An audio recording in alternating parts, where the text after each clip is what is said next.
So far, we had a great time discussing the money market. Can we ask now ourselves a question? The question may be, what is the summary of our discussions that we had on the money market? To this, we can say now money market is a place that provides us no risk or low risk investment options.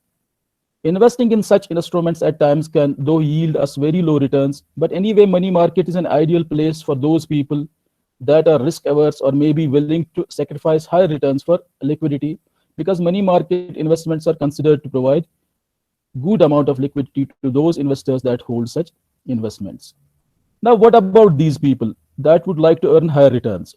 For them, there has to be, first of all, a piece of warning or advice, whatever you call, and that is higher returns do not come without additional risk. That is, higher returns can be achieved only at the cost of assuming higher amount of risk. Having said that, we now raise a question, and that's why such risk-seeking investors would find a piece of investment that would be worth their choice or preference. The answer is, of course, the capital market. Next question is what capital market is. The capital market is a place where businesses or firms offer risk capital to these risk-seeking investors. Hence, capital market facilitates both sellers of capital, that's entrepreneurs who can raise long-term capital there, and the buyers of capital, that is the investors to whom capital market offers various avenues of long-term investment. Now, what is this? Now, what is the motivation for these people to interact in the capital market? The answer to this question is that businesses or entrepreneurs would like to have long-term or perpetual funds for acquiring fixed assets and other infrastructure for a business. This is what business firms can obtain in the capital market. Contrast to this, investors would like to buy risky investments from the businesses that they do in the capital market by contributing towards capital offered by various businesses. To understand a capital market, let's revisit the basic idea of a marketplace. We know already that markets are a very vital component of our society or of our daily life. There would be probably no single day in our lives when we do not pass through markets. For somebody that does not want to buy or sell anything, the markets may be a crowded place to visit for. But for rest of us, market institutions are a great source of our living. So literally, whom could we find in a marketplace? It could either be somebody that wants to buy something or else somebody else that has something to sell for a price. Therefore, markets are a place for people where they could interact or exchange. Now you can see an interesting thing on your screen. Can you imagine what is this? I'll tell you what it is. This is called the floating market. Why is it called so? This is called so because this is a market that functions on the surface of the water.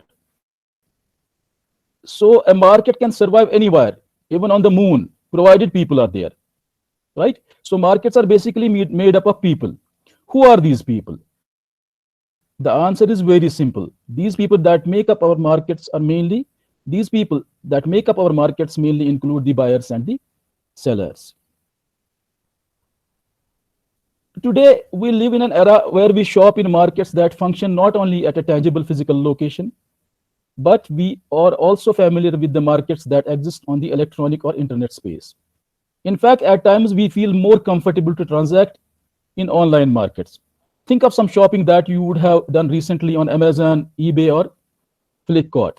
Just think of banking online or by visiting a bank branch. When you're told about visiting a bank premises, it soon reminds you of waiting in long queues. But why should one wait in a queue when there is online banking option?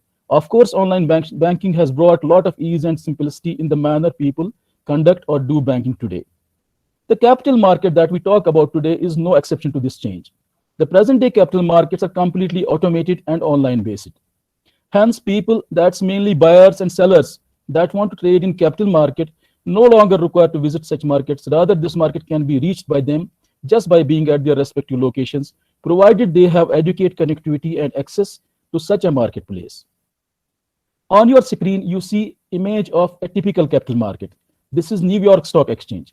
Likewise, we have the Bombay Stock Exchange and National Stock Exchange, the two prominent national electronic stock exchanges that operate in this country, right?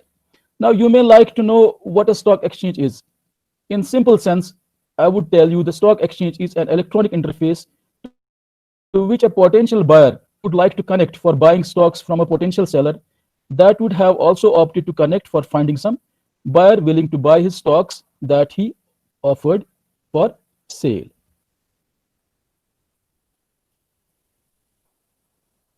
So what is the definition of the capital market now? Let's keep things very simple. When we look at the capital market in terms of its stakeholders, we identify three main parties. And who are they? The first party constitutes entrepreneurs or businesses that need capital and are willing to offer financial claims in exchange, right? So they act as sellers in the capital market. The second party is represented by the investors that would like to buy the financial claims offered by the entrepreneurs or the businesses in lieu of offering them capital funds. Therefore, investors act as buyers in the capital market.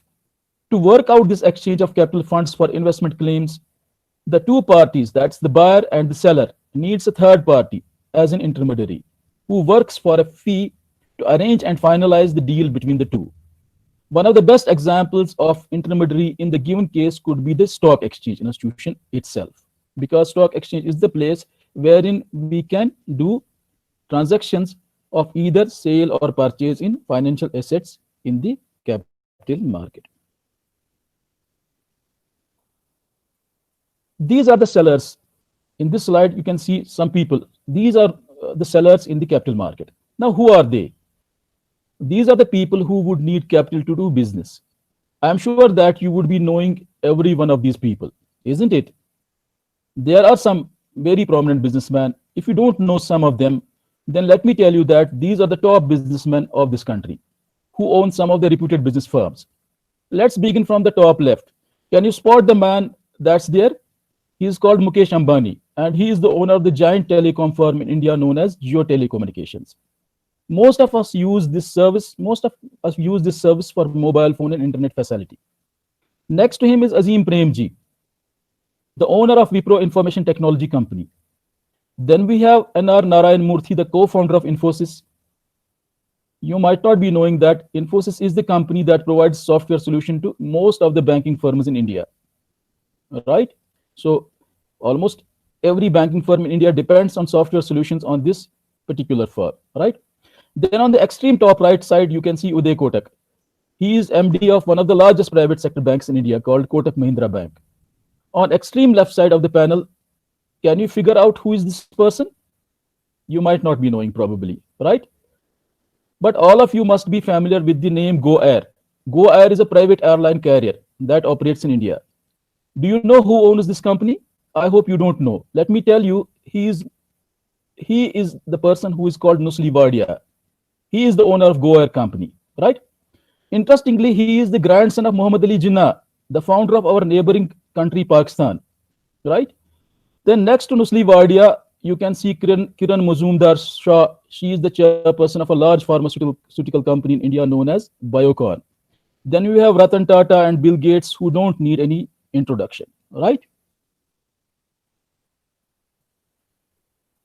And who are these buyers of capital investments?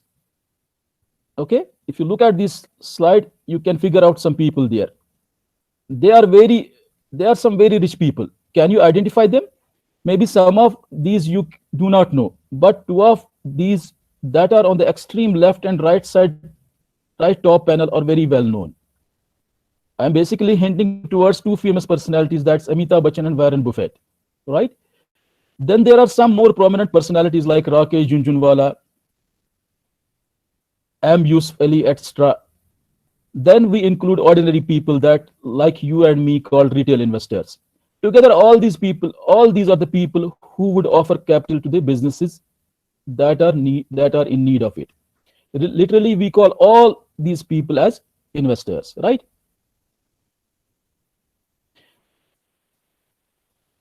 Now, suppose you finish your studies and now you are looking to do something, right? Just imagine a situation that you have some great idea in mind and now you want to do business by beginning a startup, right? At this moment, an important question that you might need to answer may be what is going to be the first source of funds for your business. In other words, from where will the money come so that you could start your business, right? Because you need capital for your business so that you could build some basic infrastructure for it. You may have some savings, but that won't be sufficient. Then you may approach your family or friends. Probably you may say your family or your relative or friends will contribute capital into your business. You may be right in saying that, because it's often that angel investors contribute a business that's a new idea, right? And often angel investors are found among an entrepreneur's family and friends side. Now let's suppose that you got some funds to start your business and you converted your idea into a product prototype, right? You start to receive good feedback from people about your product. It's working fine. Then you approach next level of fund provider, which typically is a bank, but a bank will ask for a collateral, right? The bank may say that it will give you a loan subject to the condition you arrange some assets as collateral for the bank, right?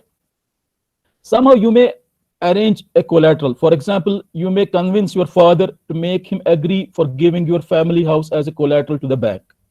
So you will get a loan from the bank and your business picks up. You start to receive sales revenue as people are very happy with your product. Maybe uh, you have by now first 1,000 clients who have used your product and they are giving you a good feedback. Now you want to expand those 1,000 clients to 1 lakh clients. You have great dreams. You want to further expand your business, but for that you need capital, right? Where from will that capital come now? If you go to bank again, they will ask for collateral and you might not be having any collateral now. This is a time you look for some investors to provide you with capital, right? These investors could be typically angel investors or some private investors like venture capital funds.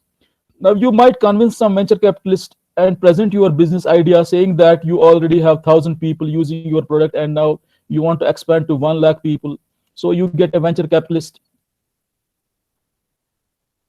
What will the venture capitalists do? They will give you a certain amount against equity shares in your business. So they will literally take certain stake in your business. Imagine that you keep growing your business and now require huge funds that would be beyond capacity of a bank or a private equity firm. Now, who do you think will help you at this stage? This is a time you may think of going public. And what does that going public mean? That means raising equity by way of offering equity shares to the general public in the capital market. So this is how capital market is going helps businesses, right?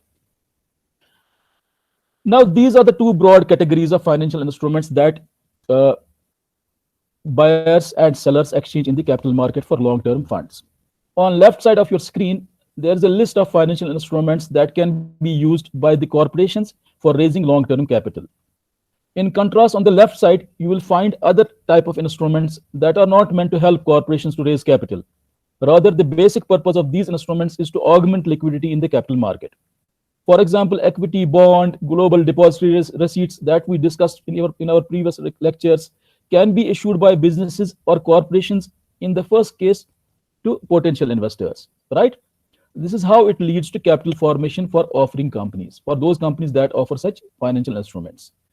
Then investors that buy these instruments directly from the issuing companies can later on sell them to other investors in the market if they wish so. The second category of financial instruments like mutual funds, exchange traded funds, and options and futures are different financial contracts that are offered on a stock exchange or through some market intermediary. So they are not sold by the corporations or the businesses, right? You must mind that, right? In case of these instruments, exchange of capital funds and financial claims generally happens between two investors in the market. So that is how they aid and increase liquidity in the capital markets, right? These are the two main facets of the capital market. Here we have primary market in which capital is exchanged directly between a company and and investors. This process is called capital formation because funds end up in the hands of the equity share issuing company. This company uses these funds later on for various purposes like expansion of business or acquiring new fixed assets, etc., so on and so forth. The second part of the capital market is called secondary market. In this part of the market, shareholders trade mutually equity and other long-term instruments that they purchased earlier from companies in the primary market. right? Hence, in case of this market, funds generally change hands of different investors, and they do not go to the companies. This is because sellers, in this case, unlike primary market, are existing investors and not the companies, right?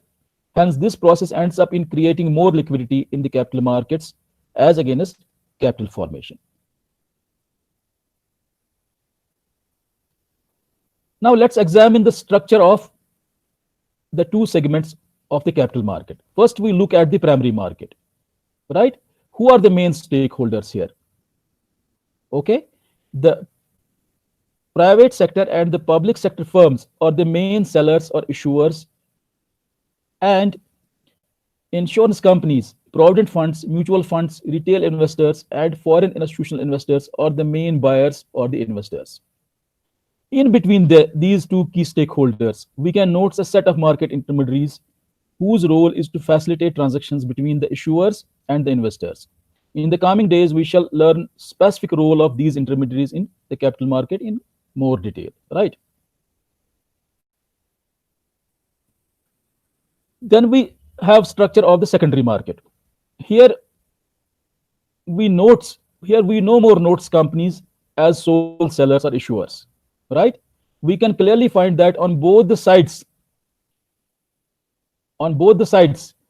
that is seller and as well as the buyer, the stakeholders are identical, they are not different, right? Now, why it's so? This is so because in secondary market, parties are encouraged to undertake transactions both ways, right? That is, investors can both buy as well as sell securities in the secondary market. Again, we have a group of intermediators that facilitate these transactions between the sellers and buyers in the secondary capital market, right?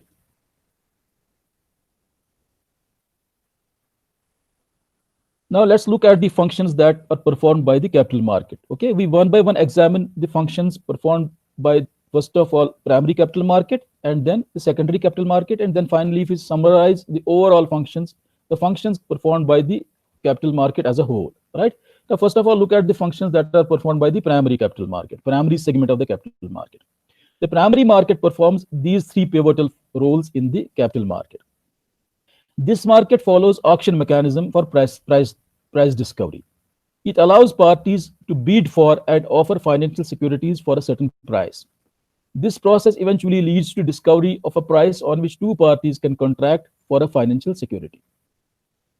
This information is simultaneously used by others to decide or revise a price that they might use for bidding or offering for a sale of a financial security.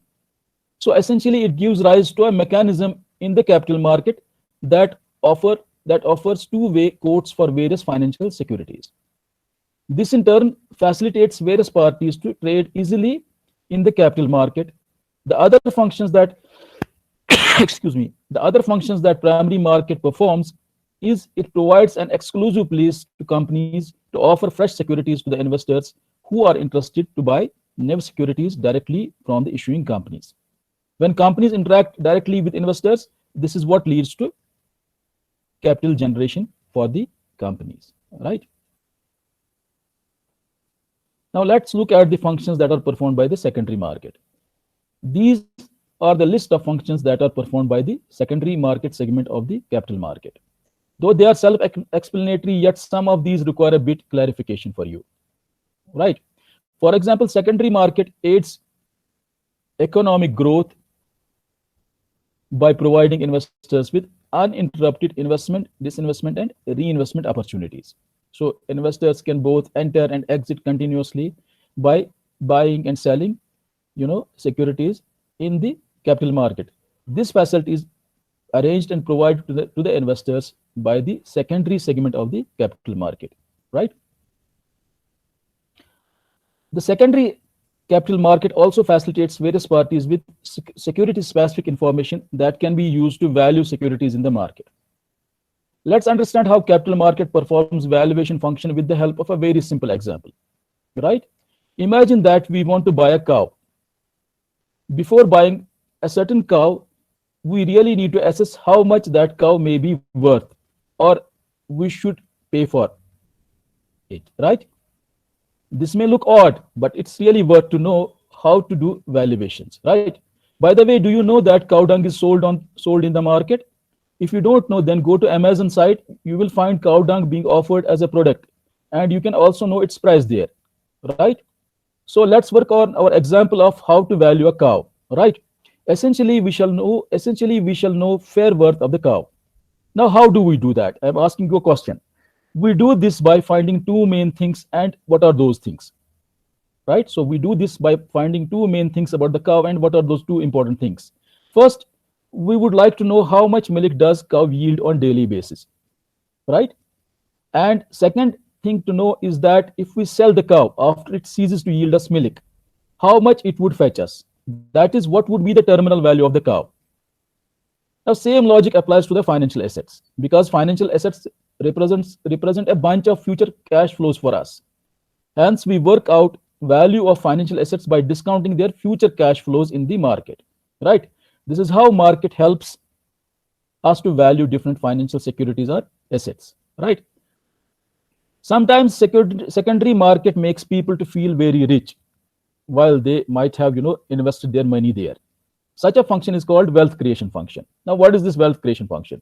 Okay, this wealth creation effect happens when market grows up continuously. As prices move up, investors feel to become wealthier just by having investments in the capital market, right? They don't sell them yet. They did not sell them yet, but still, capital market gives them a feeling that they are becoming more and more wealthier, right? Finally, secondary markets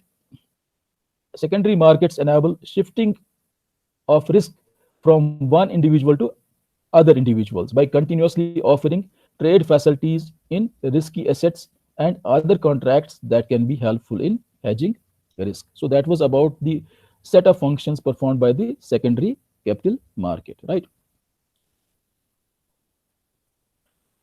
Now, finally, we summarize functions performed by the capital market in the form of these points, right? As a whole, now we can say that the capital market acts as a bridge for long-term investments and long-term savings, right? So it facilitates, or it intermediates, or it connects the long-term investment, long-term, businesses that require long-term funding with those people that are having savings disposable for long-term periods, right? Available with them for long-term periods, right? It's also the main source of risk capital for entrepreneurs. Excuse me. The capital market helps a business to broaden its ownership base by allowing general public to become the owners, right? Just think of, the public offer, IPO. What is it? It is nothing but a process of allowing a lot of, investors on board a business. Previously, there are just a handful of investors, but by, going public, or, offering capital to the general public through public offer allows a, company to broaden its ownership base, to bring a lot of owners, or many owners on the, board, right? So this on one side broadens the ownership of the company. On the other side, it allows, investors to, invest in a company which is worth a lot of value, right? Along these functions, the capital market as an institution leads to creation of the liquidity and lowers the overall cost of information and doing a transaction, right? This function would then lead to efficient allocation of capital through enabling a competitive price scheme in the market. Lastly, markets help us in valuing financial claims, as we have already understood by going through that example or illustration of valuing a cow. Okay, so we understand that the capital markets do help us in valuing financial claims, and by providing an effective mechanism or framework that can be used by different stakeholders to hedge or do away with excessive or unwanted risk, right? With this, we come to the end of today's discussion on understanding of the capital market.